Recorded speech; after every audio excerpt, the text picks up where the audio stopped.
कभी किसी ने तुम्हारे हर इमोशन को इतने ज़्यादा डीपली समझा कि तुम्हें खुद भी समझ नहीं आया कि तुम उनके प्लान का एक हिस्सा बन चुके हो? इस वीडियो को लास्ट तक देखना, क्योंकि हो सकता है तुम्हें आज समझ आए तुम जिससे प्यार कर रहे हो वो असल में एक साइलेंट मैनिपुलेशन हो। और कमेंट करके ज़रूर बताना, क्या कभी तुमने किसी पे इतना भरोसा किया कि बाद में तुम्हें रियलाइज़ हुआ कि तुम तो कुछ और समझ रहे थे, बट रियलिटी में वो तुम्हें कंट्रोल करना चाहते थे।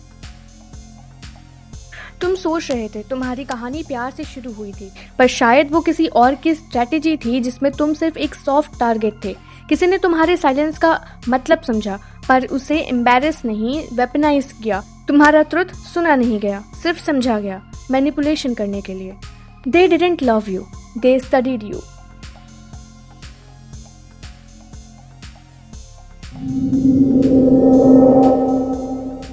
हर इंसान कुछ रिवील करता है, उनके वर्ड्स, उनका साइलेंस, उनकी आईज। जो मैनिपुलेटिव लोग होते हैं ना, वो सुनते नहीं, वो स्कैन करते हैं। तुम्हारे अंदर का ट्रॉमा ब्लूप्रिंट उनके लिए एक मैनुअल बन जाता है। अगर तुम इमोशनली एक्सप्रेसिव हो, उनके पास तुम्हारे ट्रिगर्स का मैप होता है। तुम्हें कब क्या रेजोनेंस चाहिए, तुम कब इनसिक्योर फील करते हो, किस चीज़ से तुम्हें गिल्ट होता है, वो सब का डेटा उनके पास होता है। पहला स्टेप होता है ट्रस्ट बिल्ड करना। बहुत फास्ट बॉन्डिंग होती है, intense connection, deep conversations, same pain stories, सब कुछ इसीलिए ताकि तुम सोचो दे रियली गेट मी।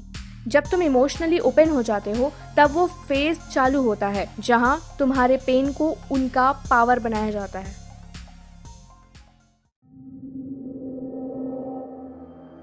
इस टेक्निक का नाम है cognitive empathy weaponisation. Normal empathy किसी फीलिंग्स को समझने के लिए होती है, लेकिन मैनिपुलेटिव लोग उसे एम्पैथी का यूज करके तुम्हारे बिहेवियर को कंट्रोल करने के लिए करते हैं। वो तुम्हारे पैटर्न्स, रिएक्शंस और इमोशनल नीड्स समझते हैं। उसके बाद फिर उन पैटर्न्स को तोड़ने के लिए नहीं, एक्सप्लॉइट करने के लिए यूज करते हैं। अगर तुम्हें वैलिडेशन चाहिए तो वो पहले तुम्हें ओवरडोज देंगे, फिर एकदम से वापस ले लेंगे और तुम कंफ्यूज हो जाओगे और खुद से ही बोलोगे क्या गलती हो गई थी मुझसे।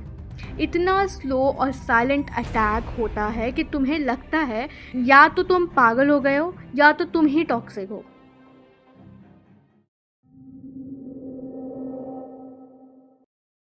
अब देखते हैं कुछ 5 dark manipulation tricks. Love bombing, ये सबसे स्वीट लगता है पर सबसे डेंजरस होता है। शुरुआत में तुम्हें excessively love, attention, messages, call मिलते रहते हैं। तुम्हें लगता है finally someone understands me, but it's a trap. उनका गोल होता है तुम इमोशनल डिपेंडेंसी पे चले जाओ। जितनी फास्ट तुम अटैच होगे उतना ईजी होता है तुम्हें कंट्रोल करना। जब वो लव बैंड करते हैं तुम वही चेस करने लगते हो जो तुम्हें इनिशियली मिलता था, पर अब वो तुम्हारा वीकनेस बन चुका है। गैस लाइटनिंग, तुम्हें कंसिस्टेंटली ऐसा फील कराया जाता है जैसे तुम गलत हो।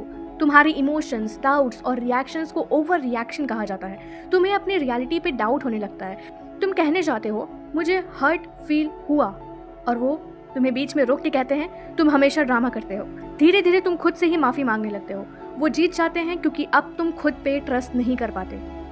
गिल्ट ट्रिपिंग, जब भी तुम अपनी बाउंड्री सेट करते हो या उनकी डिसरिस्पेक्टफुल बात के अगेंस्ट कर कुछ भी कहते हो, तुम्हें गिल्ट फील कराया जाता है। तुम्हें मेरी फीलिंग्स की परवाह ही नहीं है, तुम बदल गए हो। और यही सब तुम्हें लगता है शायद तुम सेल्फिश हो, बट इन रियलिटी वो तुम्हारा इमोशनल कंट्रोल ले चुके हैं। Guilt is equal to their leash around your neck. Future faking, वो तुम्हारे साथ ड्रीम्स प्लान करते हैं जैसे मैरिज, ट्रिप, फ्यूचर, घर, पर वो सब तुम्हें इमोशनली अटैच करने के लिए होता है। जब वो प्रॉमिस डिले करते हैं या इग्नोर करते हैं तुम खुद से ही क्वेश्चन करने लगते हो, और वो तुम्हें रिस्पॉन्स में क्या कहते हैं, तुम मुझे ट्रस्ट नहीं करते हो। एक्चुअली कोई फ्यूचर कभी था ही नहीं, तुम सिर्फ एक इल्यूजन के साथ इमोशनली इन्वेस्ट कर रहे थे, एंड इसे ही कहते हैं future faking. Push pull cycle, कभी एक्सट्रीम लव, कभी कंप्लीट साइलेंस। एक दिन वो तुम्हारे बिना रह नहीं पाते, अगले दिन डिसअपीयर। तुम्हारा दिमाग इस अनप्रेडिक्टेबल पैटर्न से एडिक्टेड हो चुका जाता है। तुम्हारा ब्रेन डोपामिन के हाई लो से चिपक जाता है। ये पैटर्न होता है ट्रॉमा बॉन्डिंग का कोर, जिसमें तुम्हें लगता है शायद मुझ में प्रॉब्लम है, but the truth is they created the pattern.